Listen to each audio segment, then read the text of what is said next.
Okay, hello everybody. I'm Dr. Himani Joshi, your original guru for oral and maxillofacial surgery. And today we are here to discuss about the oral surgery questions that were asked in the Rajasthan Medical Officer Dental Officer exam in the recent 2024 paper. All right, pure oral surgery questions. There were three questions, and one by one, let us discuss each of them. So the first question was that a true Ludwig's angina is like, what is true Ludwig's angina? Unilateral involvement of the submandibular, sublingual, and submental spaces. Obviously, we know that this is wrong. Bilaterally involvement of the submandibular spaces only. Again, this is wrong. Bilateral involvement of the submandibular, sublingual, and the submental spaces. This is absolutely correct. So it is not unilateral, it is bilateral. Okay. It is a bilateral involvement of the three S spaces. Okay. What are the three S spaces? Submandibular, which is right here, submental, which is right here, and sublingual, which is just under the tongue. Okay, so this is bilateral submandibular, submental, and sublingual. Okay, most common cause of this problem is the lower molars. Okay, any patient who is immunocompromised, who does not have the good immune system to fight against pathogens, usually has a true Ludwig's angina. What is true? Sometimes, unilateral submandibular and submental, or submandibular plus sublingual, it is not complete. So that is not really true Ludwig's angina. True is the one which has all the spaces involved bilaterally. Okay, that is why we call it a true Ludwig's angina. So when all the three S spaces are involved bilaterally, it is called Ludwig's angina. Why is this important? The first, who was Ludwig? Ludwig was a German person, German surgeon who first named it. And angina, we all know angina means kind of choking. Right? It means difficulty in breathing. So why is a space infection causing choking? So here is why Ludwig's angina becomes a surgical emergency. It is basically the cellulitis. Okay, we know that whenever there is an infection, there are three stages: inoculation, cellulitis, and abscess. Okay, inoculation is when the infection begins, lot of aerobic bacteria are there. Cellulitis is the middle stage when it is very, very tense, very edematous, very painful, brawny kind of board like swelling, and then the cells die, our WBCs die, and it causes formation of pus, and we have this feature called fluctuance, which is seen in the abscess stage. So when it is in this cellulitic stage, that is the middle stage between inoculation and abscess, this is what is there in Ludwig's angina. So it is a lot of edema, lot of swelling, very hard tissues, full of mixed aerobic and anaerobic bacteria, very, very painful, and a very, very big threat to the airway. How is Ludwig's angina a threat to the airway? I'll show you very quickly. So this is a person's normal airway. All right. What are the things that decide the normal airway? So we know that this is the oral cavity. In the oral cavity, this is the tongue. All right. This is the mandible, which has the teeth. All right. And the position of the tongue, the position of the mandible, the volume of the tissues around it is what decides your airway. So, in a normal person, when he's not having any problems, this black shadow is the airway. So, this is the epiglottis, this is the larynx, this is the normal upper airway of a person. So, this is normal. All right, a wide, broad airway where the tongue is normal, mandible is normal, all the tissues are in its place. This is normal airway. Now, when the submandibular, sublingual, and submental spaces start swelling up in Ludwig's angina, initially what happens is this is where the submandibular space starts accumulating fluid. This is the edematous cellulitic phase, and as you can see in this sagittal CT, this is the submandibular space where a lot of edema has happened. The sublingual space just below the tongue here where the edema has happened. So what it will do? It will push the tongue upward. It will push the tongue backward. It will push all the airway structures posteriorly. So eventually, what will happen is it will collapse the airway. Slowly, slowly, this is where the patient reaches. Okay, there is a lot of edema here in the submandibular, submental, sublingual region. Tongue is pushed up and back, and all the airway, which was normal here in a normal patient, this has collapsed. There is no way air can pass from the upper airway to the lungs. That is what causes angina, difficulty in breathing, choking feeling. This is why it is really a surgical emergency. So, what is the first step that you do here to manage? It is not IND. Obviously, the cause is an infected tooth. The patient presents with swelling. But your primary aim of treatment is take care of the airway. That is what is going to kill the patient first. So your airway has to be secured, and that is the first thing that you will do. Secure the patient's airway. There is no airway, there is no way for the air to go into the lungs. So what you will do, you will try and put a tube into the mouth and try to intubate the patient. All right, you try and intubate the patient. If I have to choose another color to show you, I will try and put a tube and I will try to negotiate it through my tongue, beyond my tongue, through the epiglottis, through the glottis, and try to establish an oral airway. Okay? If it fails, if I'm not able to do it, the only option I have is a surgical airway. I will do a tracheostomy or a cricothyroidotomy, preferably a tracheostomy. I will put an incision on the neck. I will resect my strap muscles and I will put a tube directly into the trachea so that I don't have to negotiate through all these pharyngeal structures. And this is done only when the direct oral intubation fails. So, first you try a direct intubation. If it fails, which is a big possibility in this scenario when everything has collapsed posteriorly, so what I will do is I will do a surgical intubation, which is tracheostomy.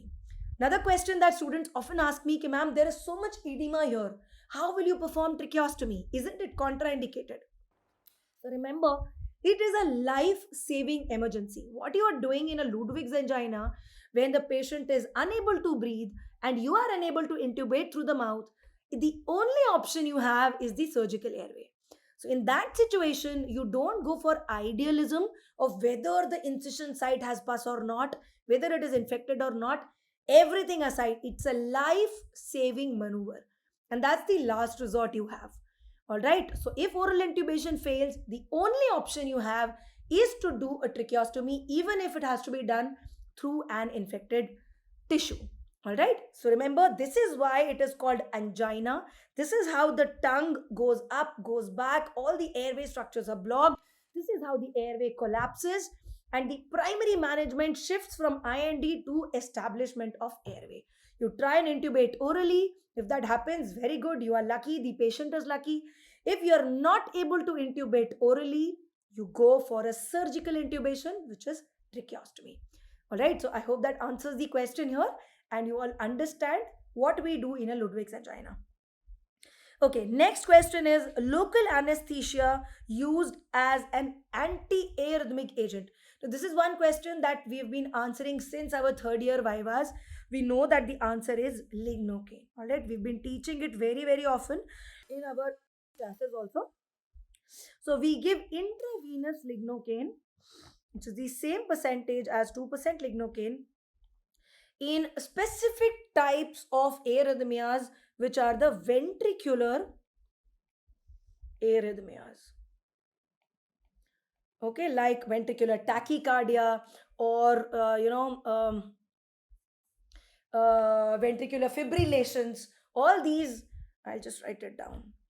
Ventricular tachycardia, ventricular fibrillations. So whenever any arrhythmia, what is arrhythmia? Abnormal rhythm of the heart. It can be generated in any chamber, but when it is generated from the ventricles, that is when it is a ventricular arrhythmia, you can use intravenous lignocaine for the management. It is a class 1B antiarrhythmic agent, and it will basically, shorten the action potential. When it blocks the sodium channels, it will block the sodium channels here. The mechanism of action is sodium channel blockade. And it shortens the action potential. So it is used very often in ventricular tachycardias and ventricular fibrillations, both of which are types of arrhythmias generated from the ventricle. And what is the mode of administration of lignocaine here? It is intravenous. Okay, you can just remember this label here, this drug here, IV for cardiac arrhythmias. Okay, 2% lignocaine, direct IV push. All right, usually we avoid intravenous penetration of any local anesthetic. When you use it for dental anesthesia, you aspirate in two planes so that it doesn't go into the bloodstream directly. All right, and it goes into the periphery of the nerve or in the free nerve ending regions. All right, so here it is given purposefully, it is given intravenously. All right, so that was the second question. Which of these drugs is used for anti-arrhythmic agent? Okay, the third question, the last question was that submandibular incision should be placed. We all know that it should be placed 2 to 3 centimeters below the lower margin of mandible. And we've been reading it again and again in our trauma lectures whenever we discuss about body fractures or angle fractures or extraoral approach to any ameloblastoma or any tumor in the body angle region. This is a very commonly used approach, the submandibular or the residence approach. Okay, 2 centimeter above the inferior border, obviously wrong. 2 millimeter above the inferior border, wrong. At the inferior border, wrong. 2 centimeter below the inferior border. This is the correct answer. Now, what is the reason? Why do we place that incision 2 to 3 centimeter below the lower margin of mandible? The reason is to safeguard the marginal mandibular nerve, the marginal mandibular branch of the facial nerve. We all know that the terminal branches of the facial nerve emerge from the stylomastoid foramen. It gives a trunk, and then it emerges into upper and lower branches. Okay, so the temporal, zygomatic, upper buccal, lower buccal, marginal mandibular, and cervical. So these are the 5 terminal branches which kind of spread on the face like this. Okay, and out of these branches, to protect the marginal mandibular branch, you always avoid giving incisions at the lower border. Okay, so if I have to reach the lower border of mandible, if I have to do a surgery here, okay, in the mandible for a body fracture or an angle fracture or a tumor in the mandible, I will not give an incision directly on the mandible. No, I will give it either 2 to 3 centimeter below the mandible parallel to the lower border or along the resting skin tension lines, along the natural skin creases, whatever shape you decide. Just ensure your primary skin incision, if this is the lower border of mandible, the primary skin incision has to be 2 to 3 centimeter below the inferior border of the mandible. All right, I also take this opportunity to teach you one very important thing which is usually practiced in oncology, in head and neck cancers. So whenever we are approaching the mandible for any malignancy or even for normal tumors, we can perform something which is known as a Hayes-Martin maneuver. Hayes-Martin. This is also important for the final years who are giving their exams, or even for the surgery residents who are going for their oncology postings. So you can see here how the facial artery and the posterior facial vein, how they course along the lower border of mandible along with the marginal mandibular branch of the facial nerve. So the Hayes-Martin maneuver, what it does is at the superficial platysmal level, you can divide. So usually when we dissect into the tissues, we ligate the big blood vessels so that it doesn't bleed during surgery. Okay, so what you can do here to protect the marginal mandibular nerve is, apart from the incision, you can ligate these vessels here at a more superficial level, and you can reflect these vessels so that they carry the nerve along with it in the flap. So you will never ever encounter the marginal mandibular nerve. This is how, apart from the incision, using the Hayes-Martin maneuver, you can protect the marginal mandibular nerve. Okay, I'll show you a diagram for that also. So, superficial to the level of the marginal mandibular nerve, I am ligating my facial artery and posterior facial vein. And I am carrying in that flap, I am carrying my marginal mandibular nerve with me. So that I don't have to dissect and see where is my marginal mandibular nerve.